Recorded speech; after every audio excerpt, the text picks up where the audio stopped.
मेरे दो भाइयों की एक दुल्हन, ये राज जान के आपके भी होश उड़ जाएंगे। बहारपुर की सच्ची कहानी। मेरा नाम रोमा है। मैं अपने माता पिता के साथ एक छोटे से गांव में रहती थी और मेरा बचपन एक डरावने सपने से जैसा था। मेरी किस्मत में मेरे साथ एक ऐसा खेल खेला कि मैं अपनी ज़िंदगी में आगे बढ़ने के बाद भी अपने अतीत को नहीं भूल सकती थी। मेरे माता पिता कभी नहीं चाहते थे कि मेरी ज़िंदगी बर्बाद हो जाए और मैं अपने ही घर में कैदी बनकर रह जाऊं। इसलिए मेरी माँ ने मुझे सब लोगों से छुपाकर मेरी बुआ के घर भेज दिया।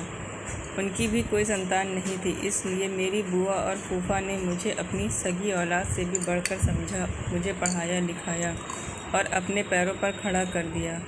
अब मैं शहर में ही एक कंपनी में जॉब कर रही थी। मैं बहुत कम बोलती थी, मुझे लोगों से ज़्यादा घुलना मिलना पसंद नहीं था। मैं सुबह को अपनी जॉब के लिए जाती और शाम को अपने घर वापस आती। घर वापस आने के बाद मेरी बुआ मुझे खाना खिलाती और मेरे साथ चाय बनाती थी। फिर हम दोनों बातें करने लगते और बातें करते करते कब समय निकल जाता हमें पता ही नहीं चलता था। फिर फूफा के ऑफिस से घर आने का टाइम हो जाता। वह जब भी घर वापस आते मेरे लिए कुछ न कुछ ज़रूर लेकर आते थे, लेकिन मुझे जब भी अपने अतीत की याद आती तो मेरे पैरों तले से ज़मीन निकल जाती। लेकिन बुआ और फूफा की मोहब्बत ने मुझे अपने अतीत को भूलने पर मजबूर कर दिया था। अब मैं अपनी ज़िंदगी में आगे बढ़ने लगी थी। एक दिन हमारी कंपनी में एक नया मैनेजर आया और वह बहुत ज़्यादा हैंडसम और स्मार्ट था। ऑफिस की सारी लड़कियां उसके आगे पीछे घूमती रहती थी, लेकिन वह किसी को भी नज़र उठाकर नहीं देखता था। एक दिन मुझे किसी काम से उस मैनेजर ने केबिन में जाना पड़ा। मैंने दरवाज़ा खटखटाया। उन्होंने कहा, कौन है? अंदर आ जाइए प्लीज़। मैं घबरा गई, कहने लगी, सर मेरा नाम रोमा है। आपने मुझे यह फ़ाइल दी थी, लेकिन मुझे इसका पिछला रिकॉर्ड समझ नहीं आ रहा। क्या आप मेरी हेल्प कर देंगे? उन्होंने कहा, जी जी बिल्कुल, क्यों नहीं, आपको सब कुछ समझा देता हूँ। वह फ़ाइल देखकर मुझे काम समझाने लगे और मैं उनको देखने लगी। मेरी नज़रें उनके ऊपर से हट ही नहीं रही थीं। वह सच में बहुत ज़्यादा हैंडसम थे। इतनी देर में उन्होंने चुटकी बजाकर मुझसे कहा, हेलो रोमा, आप किसके ख़्यालों में गुम हो गई हैं? मैं अचानक से अपने ख़्यालों से बाहर आई और उनसे कहने लगी, जी सर, मुझे सब कुछ समझ में आ गया है। आप फ़िक्र न करें, मैं सारा काम कंप्लीट कर दूँगी। मेरा दिल तो उस दिन से ही मैनेजर विक्रम की मोहब्बत में डूब गया था। जैसे ही मुझे अपने अतीत की याद आती मैं डर जाती थी। मैं अपनी बुआ से अपनी हर बात शेयर करती थी। उनके अलावा मेरा कोई और था नहीं, इसलिए वह मेरी सबसे अच्छी दोस्त भी थी। जब मैंने उन्हें सब कुछ बताया तो वह मुझे तुम्हारी ज़िंदगी यही है, तुम अपने अतीत को भूल जाओ और अपने जीवन में आगे बढ़ो। लेकिन मेरे कदम डगमगाने लगते थे, मुझे कुछ भी समझ नहीं आ रहा था। इसी तरह दिन गुजर रहे थे। विक्रम अब मुझ पर बहुत भरोसा करने लगे थे, क्योंकि अपना काम मैं बहुत ईमानदारी से करती थी। वह कंपनी की हर बात मेरे साथ शेयर करने लगे थे। एक दिन मैं उनके केबिन की तरफ जा रही थी। मैं उन्हें देखकर दंग रह गई। वह शायद कुछ दिल ही दिल में मुस्कुरा रहे थे। उनको देखकर मेरी नज़र उन पर ही ठहर गई और मैं भी मुस्कुराने लगी और सोचने लगी कि काश जैसा मैं सोच रही हूँ वैसा ही हो, जो मेरे दिल में है वही उनके दिल में भी हो। मैं वहाँ खड़ी खुद से ही बातें कर रही थी। आज बुआ के यहाँ कुछ मेहमान आ रहे थे। फूफा ने अपने कुछ फ्रेंड्स को बुलाया था। इस वजह से मैं भी आज ऑफिस से जल्दी घर आ गई थी। मैंने आकर देखा तो मेरा मोबाइल नहीं था। बुआ ने मुझसे पूछा कि क्या हुआ, तुम परेशान क्यों हो? मैंने उन्हें बताया कि मेरा मोबाइल नहीं दिख रहा है। वह मुझसे कहने लगी कि तुम कॉल करके देख लो। मैंने घर के नंबर से कॉल की तो मेरा फ़ोन किसी ने उठाया। आवाज़ सुनकर मेरा दिल खुश हो गया। मैंने कहा, सर आप? विक्रम ने बताया कि मैं अपना मोबाइल जल्दी में उनके केबिन में ही छोड़ गई थी। वो कहने लगे कि मैंने तुम्हारा मोबाइल अपने पास रख लिया है, तुम कल ऑफिस आओ तो ले लेना। मैंने कहा, ठीक है सर, थैंक यू। वह कहने लगे कि इसमें थैंक यू की कोई बात नहीं है। अगले दिन जब मैं ऑफिस में अपना मोबाइल लेने सर के केबिन में चली गई, उन्होंने मेरे हाथ में मोबाइल के साथ साथ एक लेटर भी दिया। मैं यह देखकर घबरा गई और बिना कुछ कहे जल्दी से उनके केबिन से बाहर आ गई। बाहर आने के बाद मैं अपने काम में लग गई और सोचने लगी कि पता नहीं इस लेटर में क्या है जो उन्होंने मुझे दिया है। जैसे तैसे शाम हुई और जब मैं ऑफिस से घर आई तो मैंने कमरे में आकर वह लेटर पढ़ा। उसको पढ़ने के बाद तो मेरे पसीने छूटने लगे। मैं बहुत ज़्यादा घबरा गई थी। लेटर में विक्रम ने अपनी मोहब्बत का इजहार किया था। एक तरफ मुझे खुशी हो रही थी कि जैसा मैंने सोचा था वैसा ही हो रहा था, विक्रम भी मुझे पसंद करते थे, और दूसरी तरफ मुझे अपने अतीत का डर भी था। इतनी देर में बुआ वहाँ आ गई। उन्होंने मेरे चेहरे पर परेशानी देख ली। वह मुझसे पूछने लगी, रोमा क्या हुआ, तुम कुछ दिनों से परेशान लग रही हो। मैंने उन्हें बताया कि विक्रम ने मुझे शादी के लिए प्रपोज़ किया है। तो वह हंसने लगी और कहने लगी, इतनी सी बात है तो तुम घबरा क्यों रही हो। मैंने अपनी लड़खड़ाती हुई ज़बान से कहा, आपको तो पता है कि मैं शादी कैसे। उन्होंने मेरी बात बीच में ही काट दी और कहने लगी, भगवान ने तुम्हारी किस्मत खोल दी है। इतने अच्छे लड़के का रिश्ता तुम्हारे पास आया है और तुम इनकार कर रही हो। मैं तुम्हारे फूफा से बात करूँगी, वो ज़रूर इस रिश्ते के लिए मान जाएंगे। यह कहकर वह वहाँ से चली गई। लेकिन मुझे कुछ समझ नहीं आ रहा था।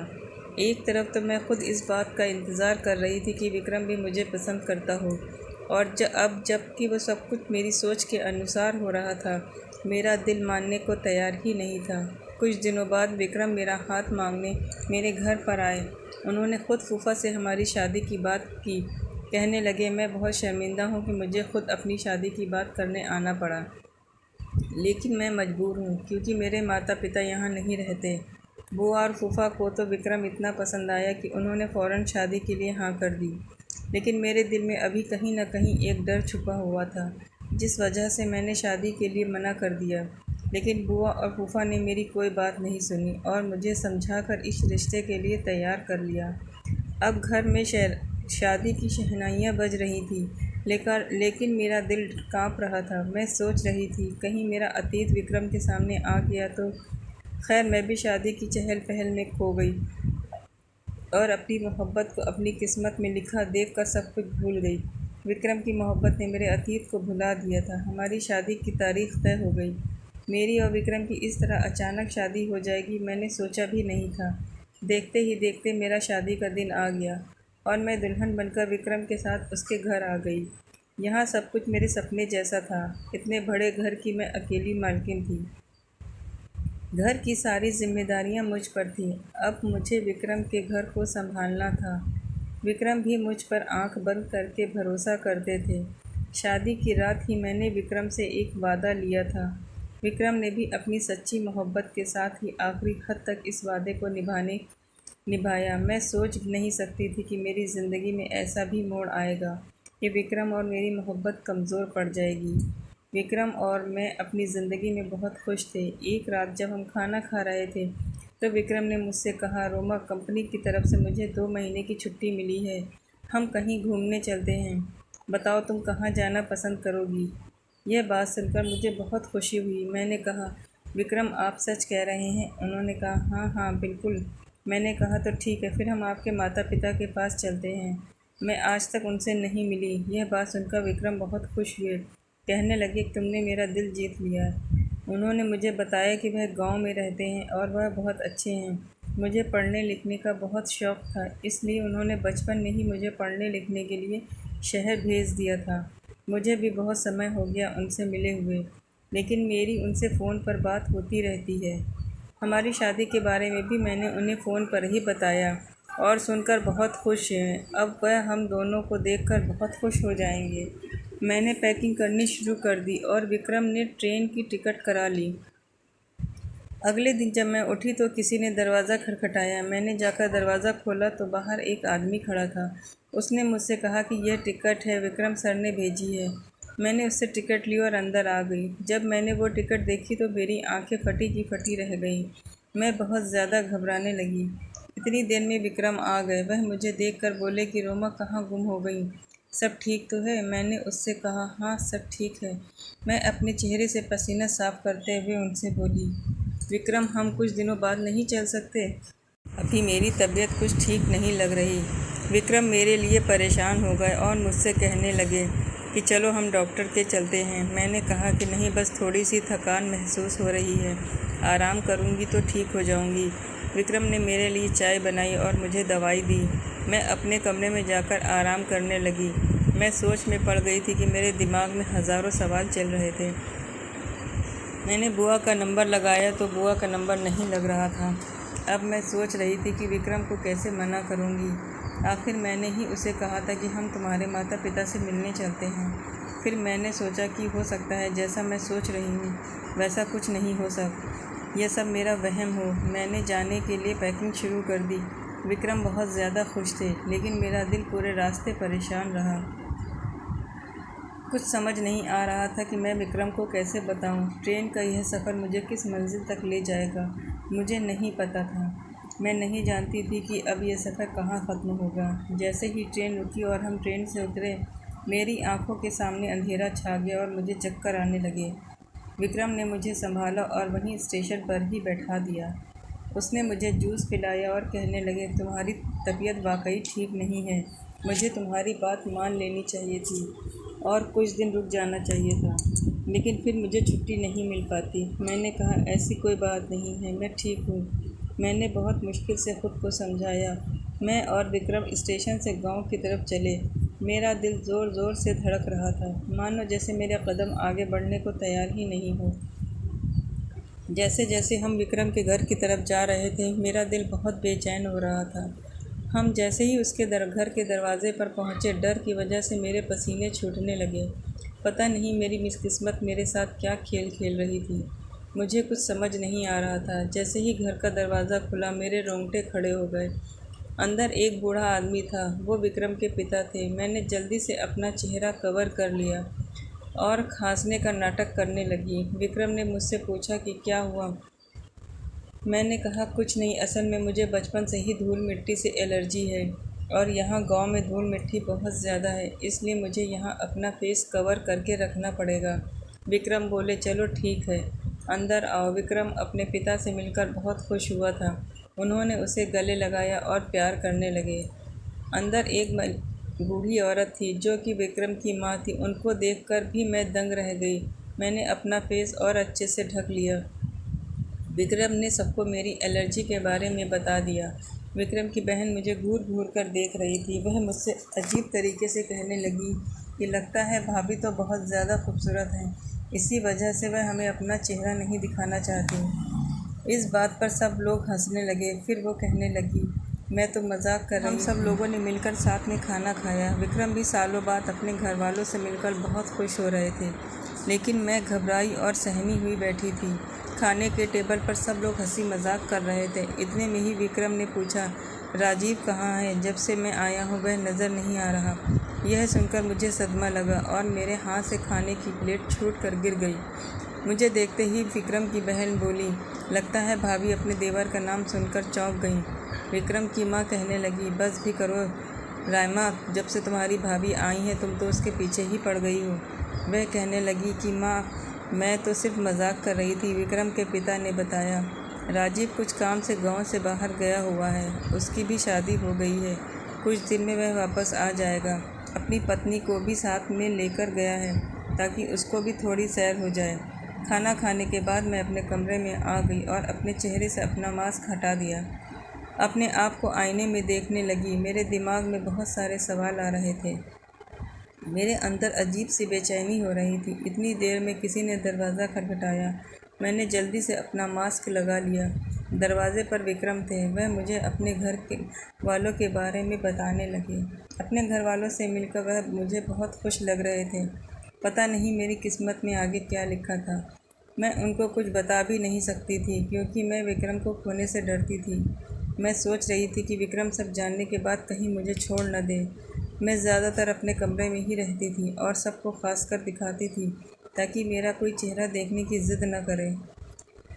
राजीव भी आज वापस आने वाला था। यही सोच सोचकर मेरा दिल घबरा रहा था। मैं सदमे में थी। मैं अपने डरावने अतीत के बारे में सोच रही थी। मैं दिल ही दिल में उलझन में पड़ रही थी। लेकिन जब से मैं इस घर में आई थी, मुझे मेरी नंद का बर्ताव बहुत अजीब लग रहा था। वह हमेशा ही मुझसे कुछ न कुछ कहती रहती थी और फिर मजाक का बहाना बना लेती। जब राजीव के आने का समय हुआ तो मैं बुखार का बहाना बनाकर अपने कमरे में कंबल ओढ़कर लेट गई। सब लोग बहुत खुश थे। राजीव और उसकी पत्नी घर आ गए थे।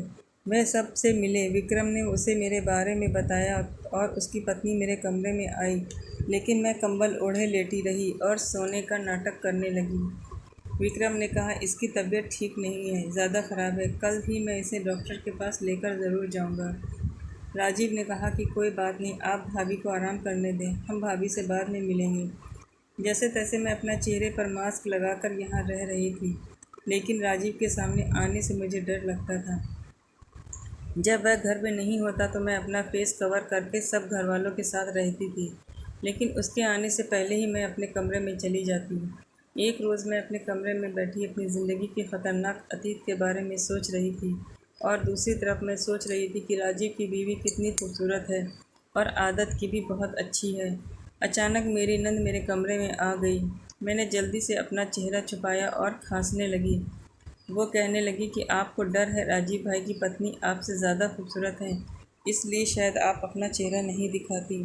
पता नहीं वह मुझसे इस तरीके की बातें करती कहा रहती कि थी। नहीं, ऐसी कोई बात नहीं है, कुछ दिन में मेरी दवाई का कोर्स कंप्लीट हो जाएगा और मेरी एलर्जी ख़त्म हो जाएगी, फिर मैं अपना फेस कवर करना बंद कर दूंगी। फ़िलहाल तो मैंने उसे यह बात कहकर टाल दिया था, लेकिन उसकी बातों ने मुझे सोच में डाल दिया था। मैं सोच रही थी, उसे मेरी सच्चाई का पता चल गया।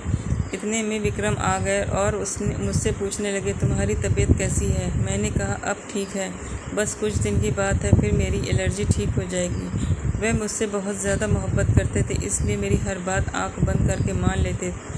एक दिन विक्रम मुझसे कहने लगे, राजीव मुझसे शिकायत कर रहा था, कह रहा था तुम बहुत अजीब हो, अपनी पत्नी को अपने भाई से अभी तक नहीं मिलवाया। उनकी यह बात सुनकर तो मैं और ज़्यादा डरने लगी थी।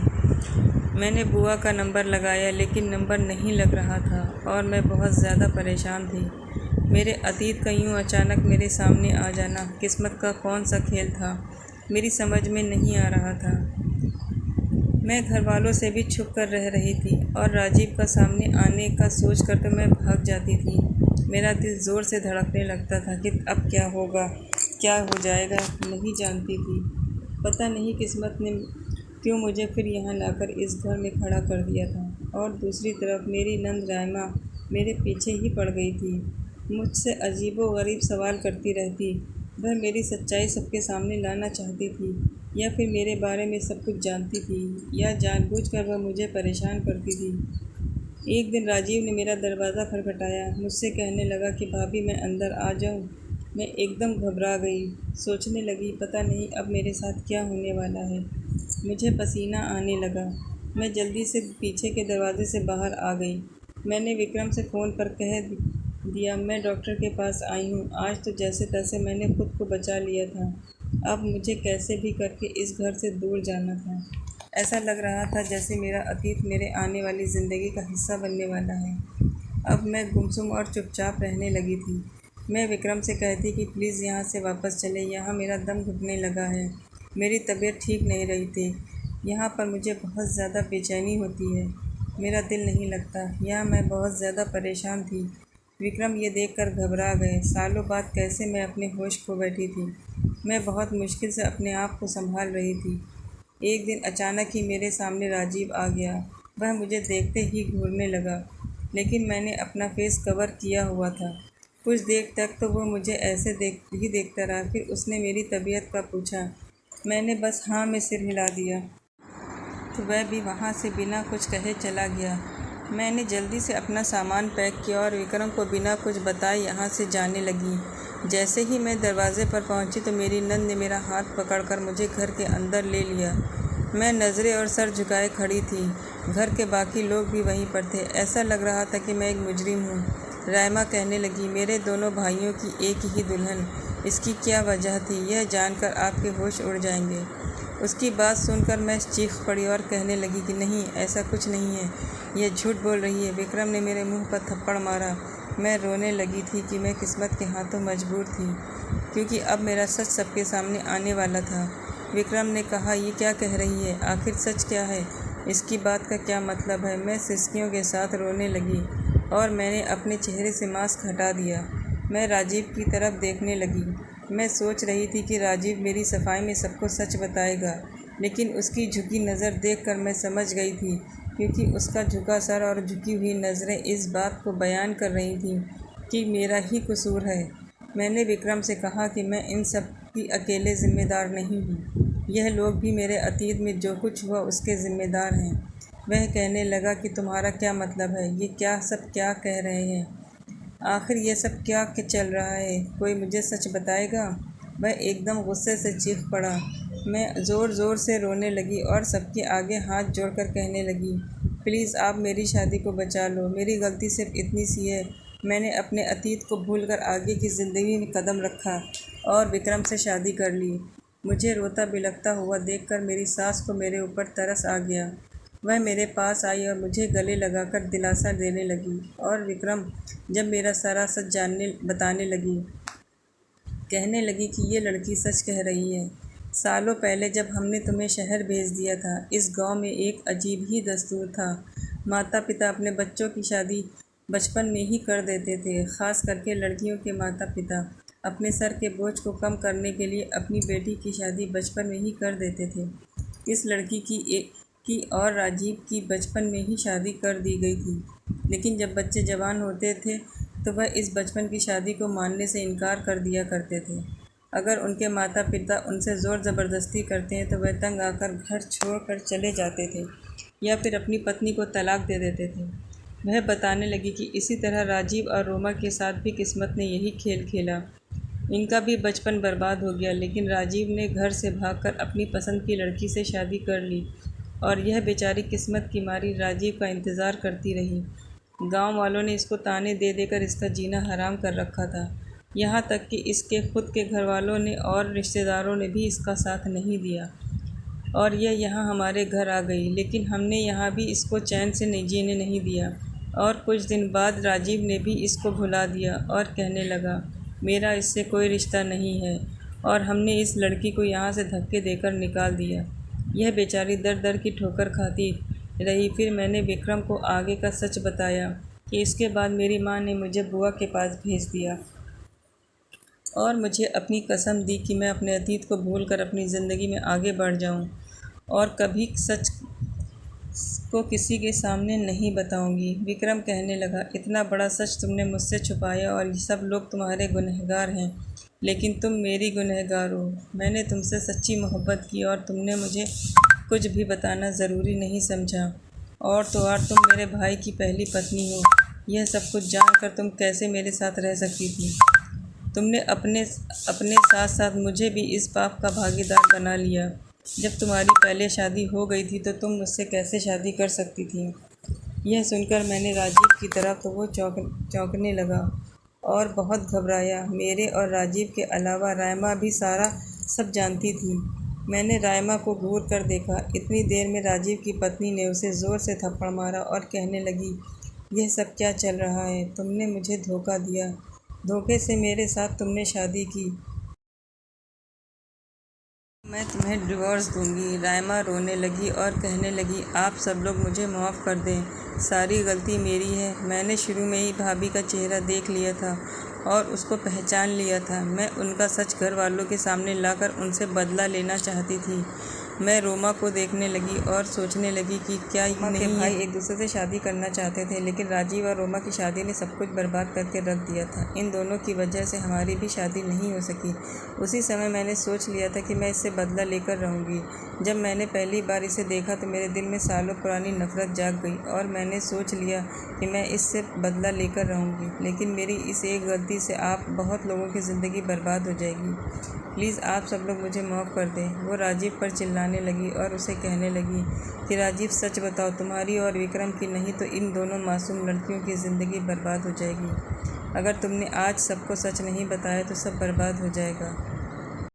मेरी नज़र राजीव पर जमी हुई थी। उसके माता पिता भी बहुत ज़्यादा शर्मिंदा थे। राजीव की पत्नी भी उसको पकड़कर झिंझोड़ रही थी। इतनी देर में मैं चक्कर खाकर ज़मीन पर गिर गई और बेहोश हो गई। कुछ देर बाद मुझे होश आया तो मुझे डॉक्टर की आवाज़ आई। वह सबको बता रही थी, आप सभी बहुत ज़्यादा ख्याल रखें, यह प्रेग्नेंट हैं। मेरी आँख खुल गई और यह सुनकर तो मेरी हालत और ज़्यादा ख़राब होने लगी। रायमा और विक्रम की माँ मुझे संभालने लगी। विक्रम भी अपना सर पकड़कर बैठ गया। ऐसा लग रहा था जैसे क़यामत टूट पड़ी हो। एक ही लड़की दो भाइयों की पत्नी कैसे हो सकती है? विक्रम मेरे आगे हाथ जोड़कर कहने लगा, मुझे आगे का सच क्या है? तभी रहमा कहने लगी, विक्रम भाई राजीव गुनहगार है। इसने ही इसके साथ यह सब कुछ किया है और अब ये चुपचाप खड़ा है।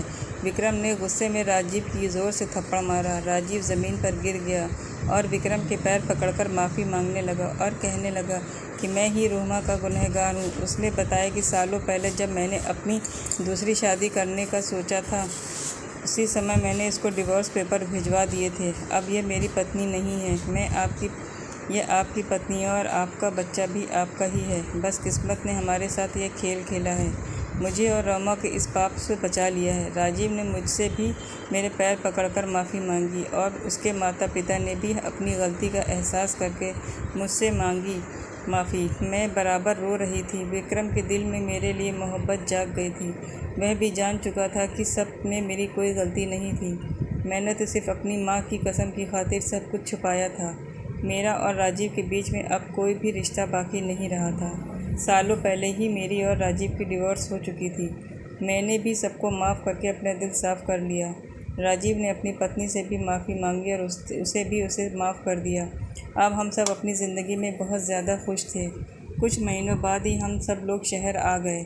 अब हम लोग हंसी खुशी रहने लगे थे। मैंने एक बेटी को जन्म दिया था और राजीव के घर में भी एक बेटा पैदा हुआ था। विक्रम ने के माता पिता को अपनी गलतियों का बहुत ज़्यादा एहसास था, इसलिए उन्होंने सोचा था कि वह अपने पोता पोती को पढ़ा लिखा कर गाँव के रीति रिवाजों से दूर ही रखेंगे और हो सकेगा तो गाँव के इस रीति रिवाज को ख़त्म कर देंगे, ताकि आने वाले बच्चों की ज़िंदगियाँ बर्बाद ना हो सकें। और ऐसा ही हुआ। विक्रम ने अपने गाँव जाकर सबको बहुत समझाया और इस रिवाज को ख़त्म कर दिया और आने वाली नस्लों की ज़िंदगियों को तबाह होने से बचा लिया। गांव वालों की सोच बदलकर उसको अपने बच्चों की पढ़ाई लिखाई पर ध्यान देने को कहा। जब हमारे बच्चे बड़े हो गए तो हमने अपनी बड़ी बेटी देश के बाहर पढ़ने के लिए भेज दिए। पुराने और दकियानूसी रीति रिवाज इंसान की ज़िंदगी को बर्बाद करके रख देते हैं। हम अपना अतीत कितना भी भूलना चाहें, एक दिन वो हमारे आगे आ ही जाता है, लेकिन किस्मत का लिखा कोई नहीं बदल सकता। दोस्तों, उम्मीद करती हूँ आपको हमारी कहानी पसंद आई होगी। कहानी पसंद आई हो तो वीडियो को लाइक और चैनल पर नए हो तो चैनल को सब्सक्राइब करें और हाँ, नोटिफिकेशन बेल को ज़रूर